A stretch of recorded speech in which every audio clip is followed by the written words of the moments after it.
हाय, hello, नमस्कार. आपण ऐकत आहात कॉन्ट्रॅक्ट मॅरेज भाग 14.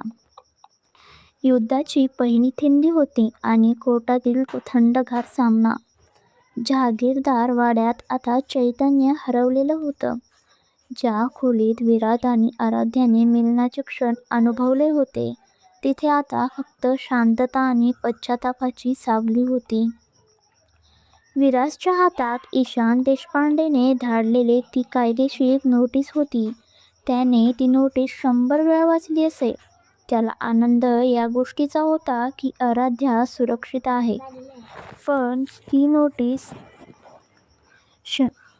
म्हणजे त्याच्या नात्यावर झालेला शेवटचा घाला होता. विराजने स्वतःच्या हाताने काका-काकूंना पोलिसांच्या हवाली केलं होतं. पण घराची प्रतिष्ठा वाचवण्यासाठी त्याने हे प्रकरण मीडियापासून लपवून ठेवलेलं होतं. पण आता ईशान देशपांडेंनी हे प्रकरण कोर्टात ओढलं होतं. कोर्टाचा परिसर आणि पहिली भेट.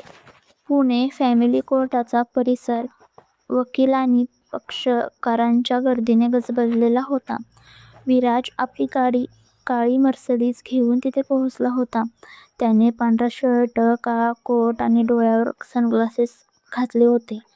विराज आजही तितकाच प्रभावी दिसत होता, पण त्याच्या डोळ्यातली ती चमक आज हरवलेली होती. तेवढ्यात समोरून ईशानची पांढरी गाडी आली. ईशानने गाडीचा दरवाजा उघडला आणि दुसऱ्या बाजूने आराध्या खाली उतरली. आराध्याला पाहताच विराजचे पाय जागीच खिळले. आराध्याने आज गडद निळ्या रंगाची फॉर्मल साडी नेसली होती. केस घट्ट बांधलेले होते आणि चेहऱ्यावर एक प्रकारचा निर्धाराचा भाव होता. तिने डोळ्यात काजळ घातलं होतं, जे तिच्यातील अन्यायाविरुद्धची आग स्पष्टपणे दाखवत होतं. विराज तिच्या दिशेने धावला. आराध्या म्हणून त्याने तिला साद घातली. आराध्या क्षणभर थांबली, पण तिने मागे वळून पाहिले नाही. ईशान तिच्या समोर उभा राहिला, जणू तो तिची ढाल बनला होता. ईशान स्मित हास्य करत म्हणाला, मिस्टर जहागीरदार, ही जागा बोलण्याची नाही तर पुराव्यांची आहे. तुम्हाला जे काही बोलायचं आहे ते जज साहेबांच्या समोर बोला. कारण बाहेर तुम्ही फक्त ओरडू शकता, पण इथे फक्त सत्याचा विजय होतो. विराज ईशानकडे दुर्लक्ष करत आराध्याला म्हणाला, आराध्या, प्लीज प्लीज, फक्त मला 2 मिनिटं द्यायचेत. फक्त मला 2 मिनिटं दे. मला तुला काहीतरी सांगायचं आहे. मला सत्य समजलंय की मी काका-काकूंनाही शिक्षा दिली आहे. तू माझ्यावर विश्वास ठेव आराध्या, प्लीज. आराध्या वळली. तिने विराजच्या डोळ्यात डोळे घालून पाहिले. तिच्या त्या नजरेत इतका थंडपणा होता की विराजला क्षणभर थंडी वाजल्यासारखं झालं. आराध्या अत्यंत शांत स्वरात म्हणाली, विश्वास? ज्या विश्वासाचा तुम्ही त्या पावसात खून केलात, त्या विश्वासाबद्दल तुम्ही बोलताय गिराज सर? जहागीरदारांच्या वादात फक्त लॉजिक चालतं, नाही का? मग आज माझं लॉजिक हेच सांगते की ज्या माणसाने मला संकटात आधार देण्याऐवजी चिखलात ढकललं, त्यांच्या शब्दांचा आता कोणतीही मला किंमत उरलेली नाहीये. ईशान, चला आपण आज जाऊया. कोर्टरूममध्ये कमालीची शांतता होती. जज साहेब समोर बसले होते. ईशानने आपली बाजू मांडायला सुरुवात केली. ईशान म्हणाला, युअर ऑनर, माझी असेल आराध्या विराज जहागीरदार हिला केवळ संशयावरून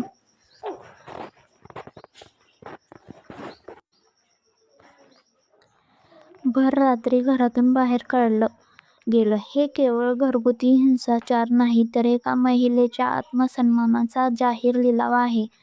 मिस्टर विराज जहागीरदार यांनी त्यांच्या संपत्तीचा आणि सत्तेचा गैरवापर करून एका असहाय्य मुलीवर चोरीचा आळ लावला. माझी मागणी हीच आहे की आराध्याला तिचा सन्मान परत मिळावा आणि पोटगी म्हणून जहागीरदारांच्या इस्टेटमधील 10% वाटा मिळावा. 10% हा शब्द ऐकताच कोर्टात कुजबूज सुरू झाली. विराजच्या वकिलांनी आक्षेप घेण्याचा प्रयत्न केला, पण विराजने त्यांना हातानेच थांबवलं.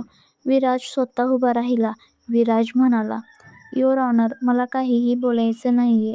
ईशान देशपांडे जे काही म्हणत आहेत ते मला सर्व मान्य आहे.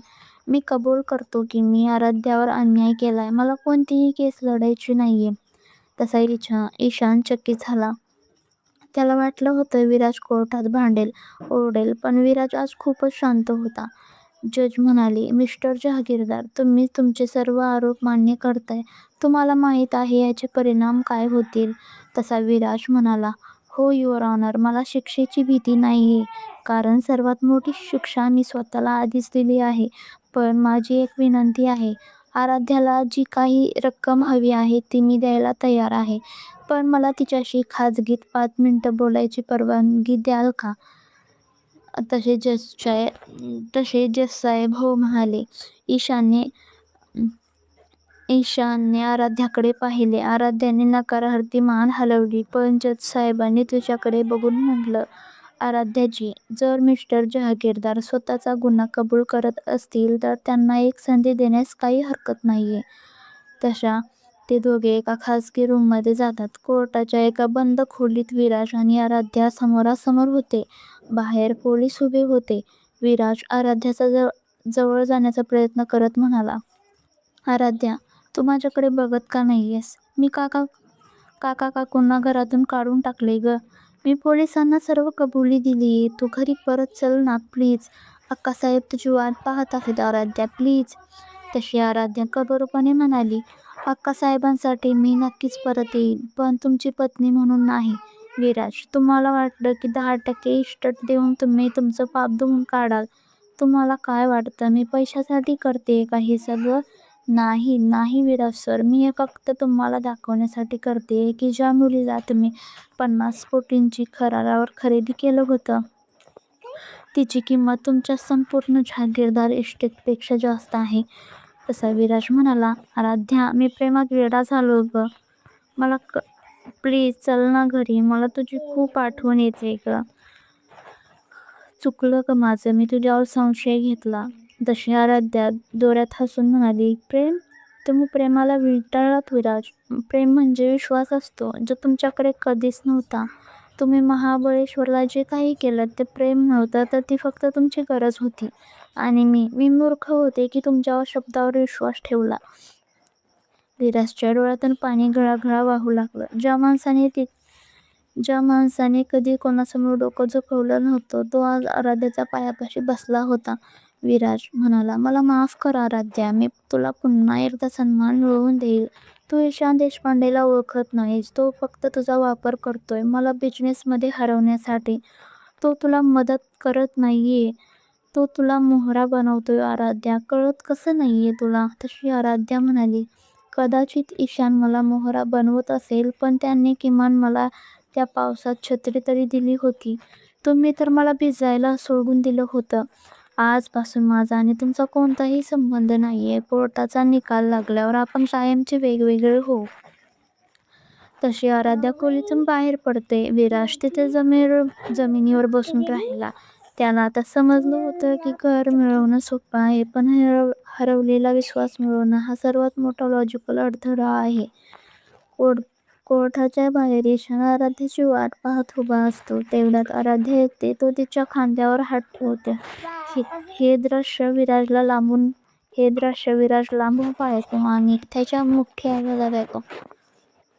ईशान हळू आवाजात म्हणाला, आराध्या, तू खूप छान केलंस. आता विराज जहागीरदार पूर्णपणे मोडला आहे. आता पुढची स्टेप म्हणजे त्याच्या कंपनीचे शेअर्स आपल्या नावावर करून घेणं. आराध्या ईशानकडे संशयाने बघते. ईशान, आपण न्यायासाठी लढतोय की त्याच्या विनाशासाठी? ईशानच्या चेहऱ्यावर गूढ हास्य होतं. विनाश हाच न्यायाचा पहिला भाग असतो आराध्या. तर कशी वाटली कथा? कमेंटमध्ये नक्की सांगा. जर कथा आवडली असेल तर लाईक, शेअर आणि सबस्क्राईब करायला विसरू नका. धन्यवाद. भेटूया पुढच्या भागामध्ये.